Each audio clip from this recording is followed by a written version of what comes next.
reason to address, I believe, the very few but nonetheless billable hours on behalf of the China National Offshore Oil Corporation. And the reason why it's of concern is because it fits the fact pattern for how the Chinese Communist Party aggressively, plays abroad. And in particular, here are the basic facts as I understand them. And so I think the first thing is I want to make sure I understand the facts the members of the committee do. In April of 2018, a partner at the firm, I believe in the China office, asked for help because he was working for their client, this CNOC, I guess, China National Offshore Oil Corporation.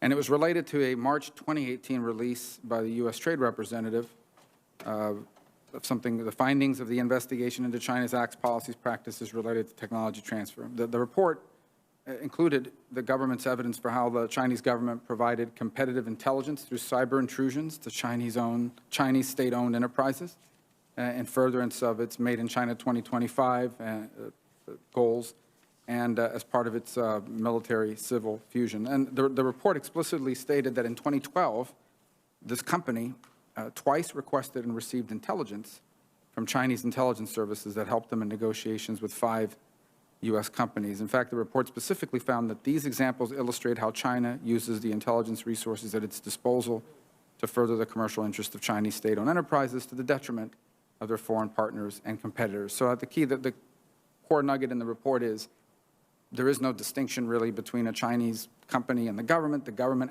they do, American corporations competing with a foreign corporation don't get to go to the CIA or NSA or whatever and get intelligence information to negotiate and compete, and these guys do. So, but the fact pattern about you being asked by a partner at the firm to look into it I believe is correct. So if you could just tell us what was the nature of the work, why were you called in to do it, what did you do? Thank you, Senator Rubio, and thanks for raising this and flagging it in our call the other day. That was very good of you, and I appreciate you asking about it. And I think it's an appropriate thing, an important thing to ask about.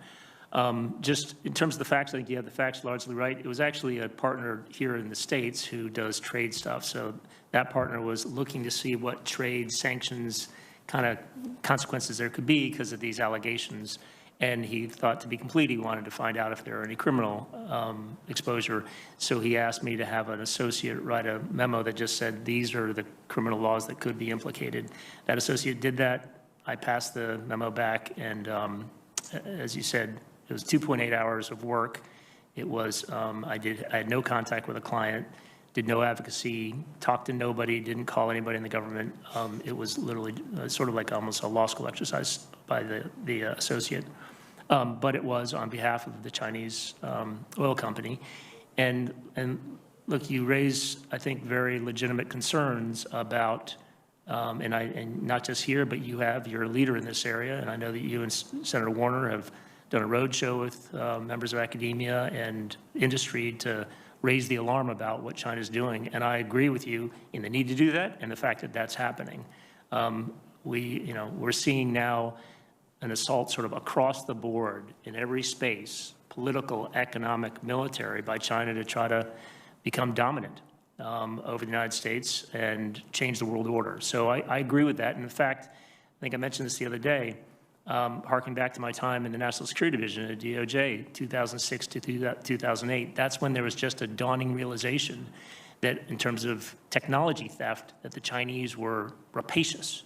And so my colleagues and I were really sort of banging the drum, sounding the alarm about that back then to try to get academia and the industry to pay attention. And so this is consistent with what I've seen over the last 15 years, and I can assure you that if I get into the position at INA, I will keep sounding that alarm. Yeah, and so my time is about to expire, but I'm curious, what did you know about this company before this work came to you? The way you've described it is a partner came to you and said, can I get answers to this? You handed it off to an associate who did a law school type exercise, came back with a memo, you reviewed it, and you submitted it to the partner that requested it.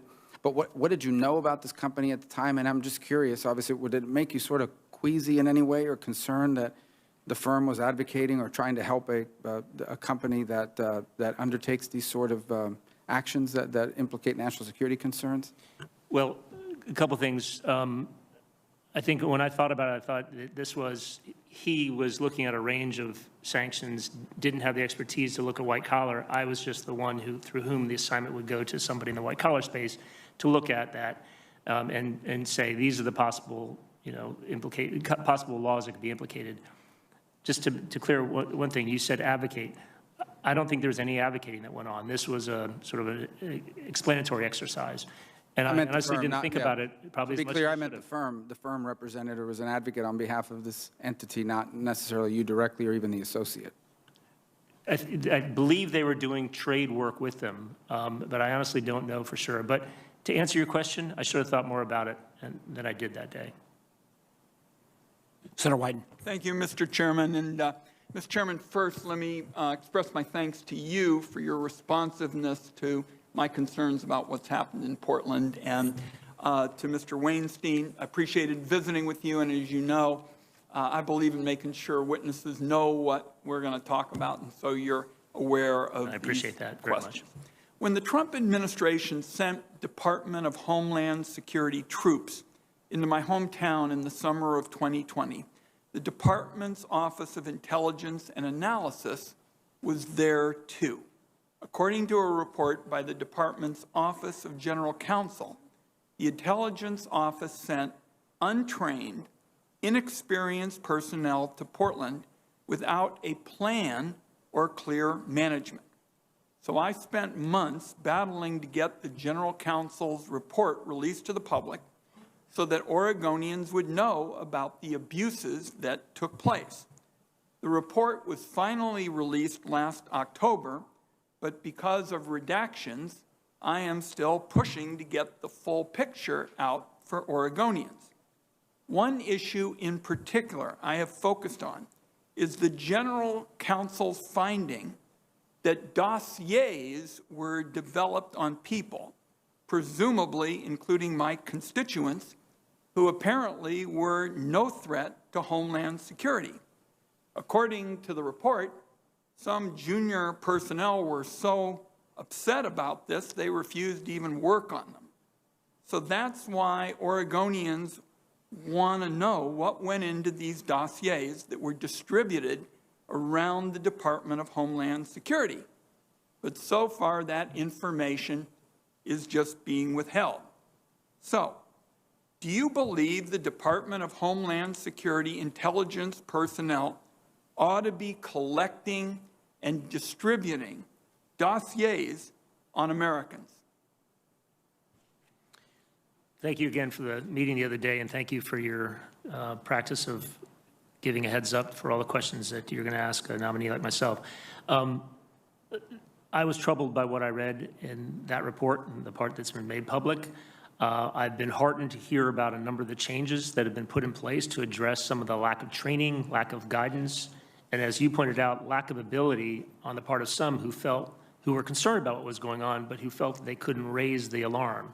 I can assure you that that will not be the situation if I'm heading up INA. People will feel fully comfortable to step forward and raise their concern. So what about these dossiers, though? Should there be dossiers? What information ought to be in them? Who should get to see them? Because that's what my constituents want to know. Yeah, and that goes to the guidelines, and it's very clear. Now, let me step back a second. As you and I discussed, open source collection, which is what INA does, it can be fraught when it's, especially if it's done in the context of protests or demonstrations. And so there are clear guidelines about what DOJ should do, what DHS INA can and cannot do. So for example, they can only collect information and distribute it if it's relevant to a departmental mission, like protecting against terrorism. They cannot collect just if somebody is exercising the First Amendment rights. You can't do that. You have to use the least intrusive means of collecting information. And then once that information is collected, in terms of disseminating it, this is U.S. person information that needs to be carefully handled pursuant to executive order and pursuant to law. And so it shouldn't be just distributed, without regard to privacy. And what I read in that report is that there was insufficient training and guidance as to how information about those U.S. persons could and couldn't be distributed. I'm getting ready to run out of time. If you're confirmed would you release to the public this and other information about this office in Portland that I have been pushing to get unredacted? That's a simple yes or no question. Would you be willing to release it to the public? I won't have the authority to release, but I assure you that I will push hard to release it to the maximum ability of the department. Is there any reason why it shouldn't be released? I know there's some redactions that might have to do with personal information, private information. There might be sources and methods, but I can assure you that your concerns have been passed on. Folks at DHS are already engaged as of last week with folks in the General Counsel's office, and they're working hard to try to absolutely minimize the amount that's withheld. I will only tell you, you got to think, because this is what happened in my hometown. We saw what the Office of General Counsel said.